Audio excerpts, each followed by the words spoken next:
My name is Sachin Goyal and I will be presenting our work DROCC, Deep Robust One Class Classification. This work has been jointly done with Aditi Raghunathan from Stanford University, Moksh Jain from NIT Karnataka, Harsha Vardhan Simhadri and Prateek Jain from Microsoft Research. In this talk, we would focus on the one class classification problem. Specifically, we will focus on the standard unsupervised anomaly detection and a related problem which we call as one class classification under limited negatives. For both the above problems, we propose a solution based on low dimensional manifold assumption to generate informative adversarial anomalies. We call our method as DROCC. DROCC works under variety of the standard anomaly detection settings. DROCC doesn't require domain-specific knowledge like transforms. DROCC is robust to the issue of model collapse and gives state-of-the-art performance across variety of domains like tabular, image, and time series. In this talk, we would first motivate DROCC by discussing challenges of the prior work. Then we would describe our method, and in the end, we would discuss some empirical results. So, one class classification problem. The first problem in this setting is that of anomaly detection, which has been widely studied. The goal here is to identify the outliers, that is, the points which do not belong to the typical data distribution. Anomaly detection finds applications ranging from medical to IoT. Another related problem in this setting is that of one class classification under limited negatives. Here, along with the typical data given to us, we have a small amount of negative samples also available to us. And our goal is to learn a classifier which does not misfire even for close negatives.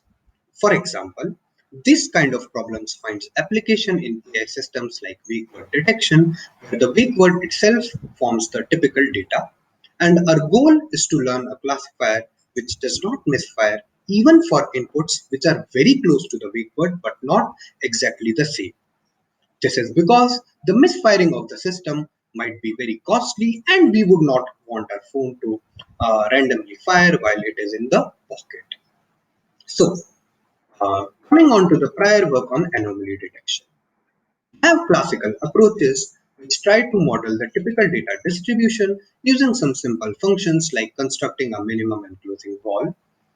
Such approaches work well when the input has been featurized properly, but struggle on complex domains like images and time series where featurization of the input is not a trivial task. Now, the deep learning side, we have approaches like SVDD which extend the classical data modeling functions and apply them on the features learned by the deep networks. Such approaches are susceptible to the issue of model collapse. Another line of work is one where people try to learn to generate the underlying typical data distribution. That is done using autoencoders or GANs. But the issue here is that we are trying to solve a much more harder problem than anomaly detection. The latest work on the deep learning side is the one where people try to learn the underlying geometric structure of the normal data. What is done here is that a classifier is learned which tries to predict the transform which has been applied on the normal data. And if the classifier fails to predict the correct transform applied, we say that the input is an anomaly. But the issue here is that figuring out such transforms to apply is in itself a difficult task and might not be possible always. For example, currently in images, people use transforms like rotations and flips, but even for images, such transforms will not work when the normal class itself has been captured from multiple orientations.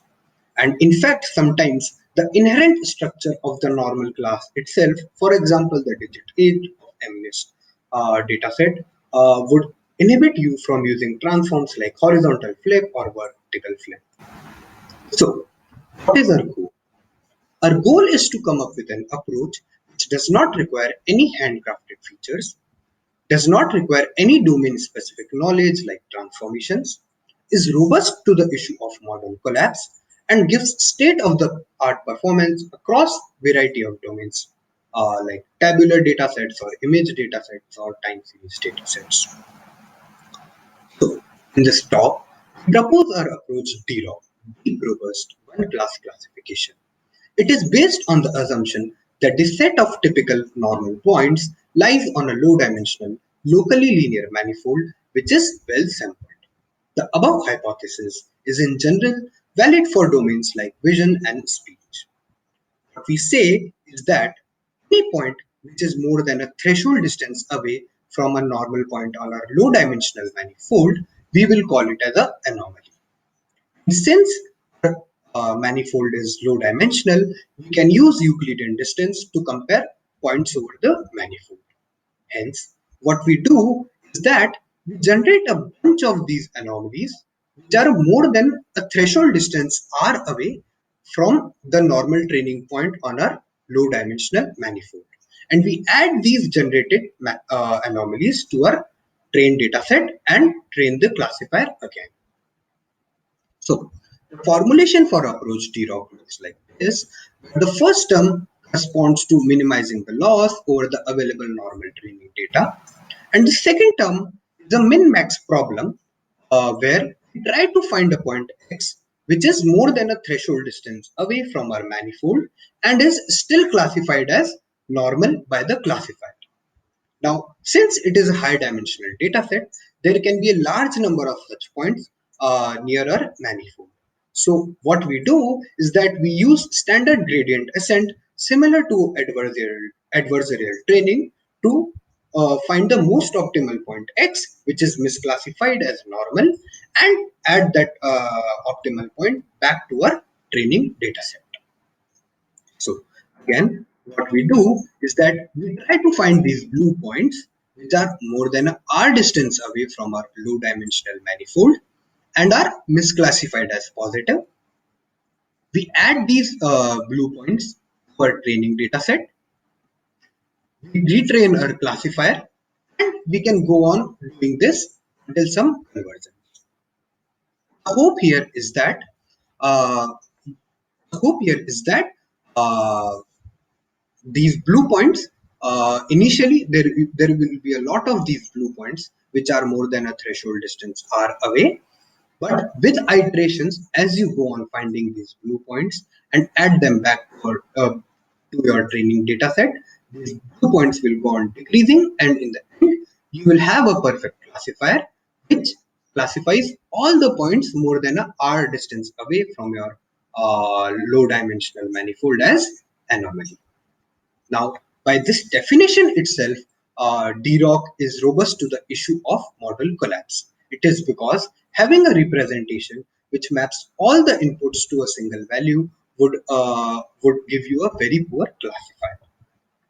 So, we validate our approach on tabular dataset, time series datasets, and images. We use the standard one versus all setting for the multi-class datasets, and we use F1 score or AUC as a metric. The tabular datasets, we evaluate DROCC on the three most common tabular datasets in the literature, which are abalone, arrhythmia, and thyroid. And in all the three datasets, we observe that DROCC outperforms the baselines by margins as high as 6 to 12% on the standard benchmarks.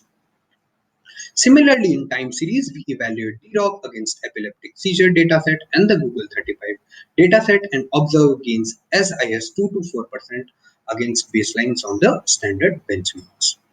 Next, we evaluate DROCC on the CIFAR-10 image dataset. We compare DROCC against baselines like Deep SVDD, OCSVM, Isolation Forest, and Annotation GAN. And in all the classes of CIFAR, we observe that DROCC gives gains as high as 20% for some of the classes. Now, the images, domain-specific transform approaches like Golan et al., which use geometric transform, perform quite good. But as discussed earlier, these approaches would suffer a lot in a more realistic scenario where the input image has itself been captured from multiple orientations. In fact, what we do is that we try to mimic a more realistic scenario by adding augmentations to the CIFAR-10 dataset with rotations of small angle of plus minus 30 degree. And in fact, what we observe is that, for example, for the class DR, GEOM performs gives an accuracy of 87% on the CIFAR 10 dataset, which drastically falls to 65% on the augmented CIFAR 10 dataset, whereas the accuracy of DROCC remains the same at 72%. Next, discuss the associated problem of one class classification with limited negatives. Here, along with the typical data distribution, we have a small amount of negative samples available to us. And what we want to achieve is that, along with we want to learn a classifier which, along with having a high prediction accuracy for positives, has a low false positive rate against arbitrary distribution of negatives, including the close negatives. For example, consider a wake word detection task on an input audio stream. Let us say the wake word is Marvin. What we want to do is that we want to learn a classifier which does not misfire even for words which are very close to Marvin, like Marilyn, Marvick, Marvick, Arvin, or Mar. Existing work for this problem is quite limited. Standard classifiers try to identify some simple pattern in the trained dataset, but giving you a high training accuracy, but a very high false positive rate at test time. There are supervised anomaly detection techniques like outlier exposure, which suggest to add more negative data to your train set, or there are heuristics like adding the false positive obtained during inference back to your train set. One simple extension of DROCC for this problem would be DROCC outlier exposure, which is abbreviated as DROCC-OE. What we say here is that you add the cross entropy loss over the negative data over the negative data back to your DROCC's anomaly detection loss. But the question is, can we do better? Can we use the available negative dataset in a more integrated manner? So what we propose in our modified approach DROCC-LF is that, along with minimizing the loss over the available training dataset, you now try to generate a bunch of anomalies which are more than a threshold distance away from your manifold, but this distance is now Mahalanobis distance instead of the earlier used Euclidean distance. The Euclidean distance might be inaccurate because it is a high dimensional data which is not very well sampled. And now, since we have negative data along with positive data, we can learn the gradients, which can allow us to use Mahalanobis distance as a local distance measure over the manifold. Now, the use of Mahalanobis distance poses a very interesting optimization problem for bounding the generated anomalies, which you can look in our paper. Evaluate DROCC-LF on the Google 35 dataset in the standard 1 versus all setting. We choose words like Marvin or 7 as the normal class and the rest 34 keywords as the negatives.